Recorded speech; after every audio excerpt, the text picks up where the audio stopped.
Hello, my name is Blake Patterson, and welcome to Real Values. On this week's episode, I discuss my top 10 favorite seasons of the reality competition series Survivor. If you had told me last year that I would be watching every season of Survivor this year, I would have been surprised, as I had not thought of Survivor in years. Even though there are several rough seasons, I am glad I have seen every aired season of Survivor. Now, here are a few honorable mentions. Cook Islands, Tocantins, Panama Exile Island, Guatemala, and Palau. Number 10, Gabon. While it has been revitalized in recent years, this initially dismissed gem of a season is a rarity in the history of Survivor because the cast consists mostly of people who would be early boots in a regular season. As a result, Gabon is an entertaining watch because of the personality clashes and how contestants failed to meet Jeff's high expectations. From the wonderful Sugar to the fake idol king Bob Crowley, Gabon's eccentricity is a reminder of how enjoyable the show can be when it is not primarily based around challenge beast or ordinary people. Number 9, Africa. Staging the last vote as if they are still in Africa is the biggest surprise of the season, and a clever way to end this memorable season. Africa is a season that incorporates its setting effectively and finds fascinating ways to amplify the tension, such as the threat of wildlife. While some players would probably annoy me in real life, such as Frank and Brandon, they are entertaining to watch in Africa. Of the players who have won Survivor, Ethan Zahn, the Jimmy Carter of Survivor winners, is certainly one of the best. Number 8, the Amazon. Even though it has some creepily exploitative moments, the Amazon is the best of the seasons that were based on the battle of the sexes because of the cast, their intense environment, and the challenges. The Amazon gave us one of the greatest players to have ever played the game, Rob Sesternino, a player who knew how to win us over with his intelligence and wit. While he was edited as if he was scary in some ways, Matt is a part of a good final two with Jenna, a young woman who grew as the season evolved and won the game. Number 7, Borneo. The first season is entertaining to watch for different reasons, but the main reason is how you are seeing the process of the game being created due to the contestants and how production responds to them. There are also technical inadequacies, such as the soundtrack, that would eventually develop a precise rhythm, but they contribute to the fresh, undiluted appeal of the season. By pairing a gay corporate trainer with a homophobic Navy SEAL veteran, Borneo gave us the most memorable and hilarious odd couple of the series due to Richard and Rudy's chemistry.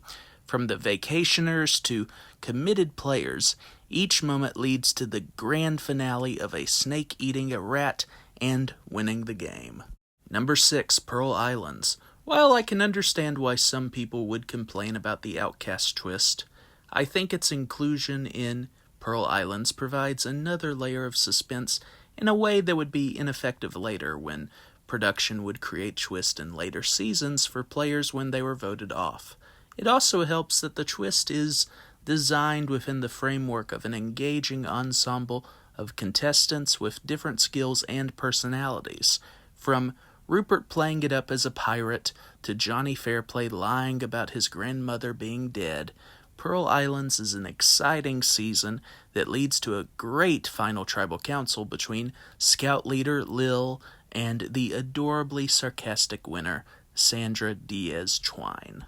Number 5, China. In some ways, part of China is the Courtney Yates show because production happily gives her time to express every hilariously sarcastic line that she thinks of randomly about players. Even though she has her mean moments, Courtney is on point frequently, especially about Jean Robert, and she becomes one of the most entertaining players in the show's history.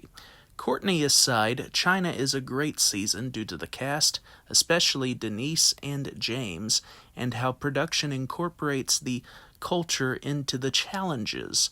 China might also have the best final three with Courtney, Amanda, and the winner, Todd Herzog. Number 4, Heroes vs. Villains. Even though I had no idea who the players were at the time, Heroes vs. Villains was my introduction to Survivor because my father and his ex were fans of Boston Rob and Rupert. For an introduction to Survivor, it was a great way to begin because there is not a dull person in the cast. From Colby Donaldson disappointing due to his original image as a challenge beast, to the arrogant and delusional Russell failing to see why jury management is important. Heroes vs. Villains is a season full of satisfying moments that keep you thrilled even if you have seen the season before. Plus, the season is an excellent showcase for the best two-time winner, Sandra Diaz-Twine. Number 3, Micronesia. From a few underdogs going against bullies in the fans tribe to the Black Widow Brigade, Micronesia is an acclaimed season that deserves all of its praise.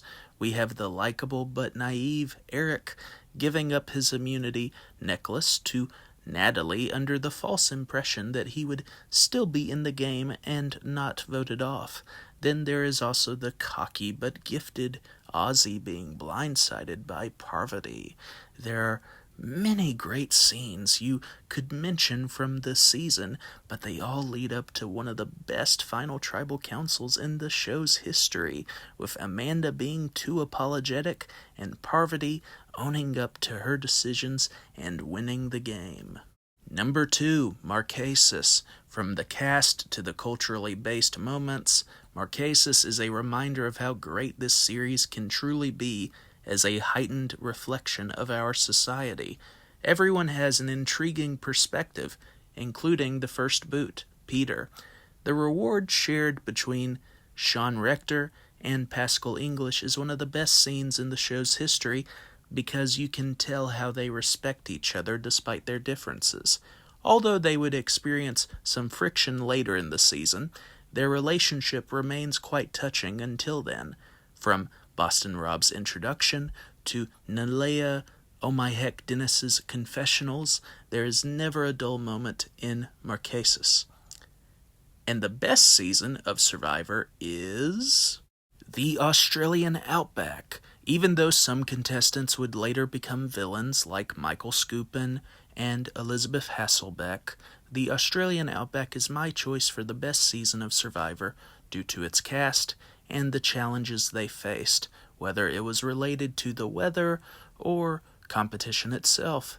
Of all the seasons of Survivor, this is the only season where it is difficult to choose a favorite player because there are so many people in the cast who give it their all, like Jerry and Alicia.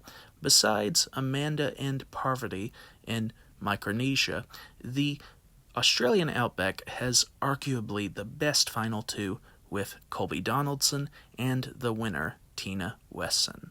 Thank you for watching this video. Have a great night.